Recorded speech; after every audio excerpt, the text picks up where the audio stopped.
Hoy quiero volverles a hablar acerca de las reglas para una correcta interpretación de la palabra del Señor, de la Biblia, usando el método histórico-gramatical.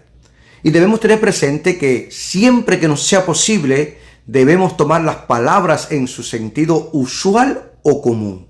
Recordemos que cada escritor bíblico escribió en medio de una cultura específica con el propósito de que sus destinatarios originales comprendieran el mensaje que ellos transmitían.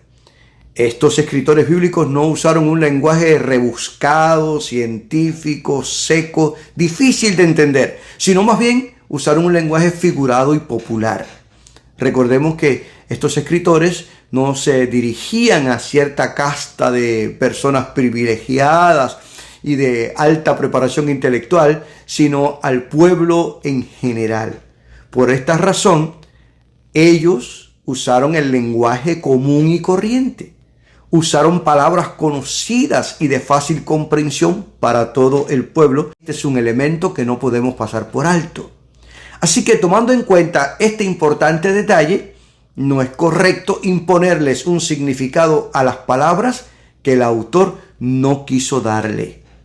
Claramente que no siempre se podrán interpretar las palabras al pie de la letra, ya que muchas de ellas usan figuras retóricas y estas figuras literarias no resisten una interpretación literal. Tenemos que tener presente entonces que el lenguaje de un pasaje no es literal cuando al querer interpretarlo de forma literal se hace imposible de entender, porque su interpretación se torna absurda, pierde sentido. Y no lo debemos interpretar literalmente. Nunca olvidemos, hermanos y amigos que están siguiendo esta serie de temas, que cada idioma tiene sus particularidades y sus modos propios de expresión.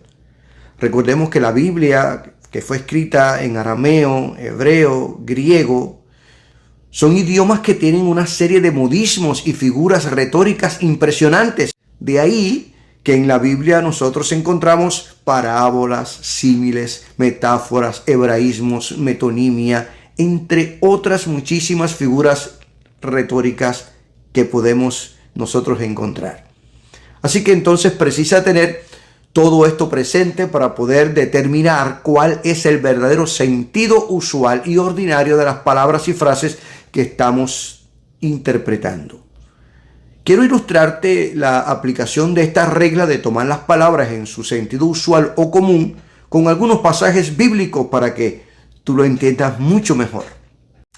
Por ejemplo, si vamos a Génesis capítulo 6, versículo 12, allí leemos esta expresión: toda carne había corrompido su camino sobre la tierra.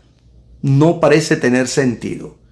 Si interpretamos las palabras carne y camino en sentido literal, el texto pierde el significado por completo. Pero sin embargo, si las tomamos en su sentido ordinario o común o como figuras literarias o retóricas, entonces entendemos que el escritor bíblico al decir carne se refiere a las personas y al decir camino se refiere a costumbres, modo de proceder o religión. Ya con esta manera de ver el texto bíblico, entonces el versículo no solo tiene sentido, sino un significado importantísimo, porque nos está diciendo que toda persona, escrita aquí como carne, había corrompido sus costumbres, escrita aquí como caminos. Esta misma verdad, declarada de forma figurativa en Génesis, el apóstol Pablo, cuando escribe su carta a los romanos, lo dice sin figura: no hay quien haga lo bueno. Eso fue lo que quiso decir el escritor Moisés en Génesis capítulo 6. Pero si leemos Lucas capítulo 14, versículo 26, encontramos que el Señor Jesucristo dijo: si alguno viene a mí y no aborrece a su padre y madre, no puede ser mi discípulo. ¡Wow! Este pasaje de las Escrituras yo sé que puede conmover a mucha gente. Si tomáramos al pie de la letra esta expresión de Jesús, esto constituiría una contradicción al precepto de honrar a nuestros padres y amar aún a nuestros enemigos. Y la Biblia no se contradice. Jesús no enseñaría nada que vaya en contra de lo que la palabra del Señor revela. Pero aquí Jesús usa un hebraísmo para expresar que sus seguidores deben amarle por encima de cualquier sentimiento filial, incluyendo padre o madre. Si vamos al Evangelio de Mateo, encontramos un pasaje paralelo, pero dicho de otra manera. El Señor Jesús dijo que el que ama a padre o a madre más que a mí, no es digno de mí. ¿Se da cuenta cómo este pasaje trae luz al anterior? Pero si también leemos Juan capítulo 6, versículo 53, donde el Señor dice: si no coméis la carne del Hijo del Hombre y bebéis su sangre, no tenéis vida en vosotros. Nos damos cuenta que no es posible interpretar literalmente este versículo porque carecería de sentido, sería un absurdo. Pero sin embargo, cuando apelamos al conjunto de frases que rodean este versículo en este capítulo 6 de Juan, desde el versículo 25 en adelante, Jesús está hablando de que Él es el pan de vida.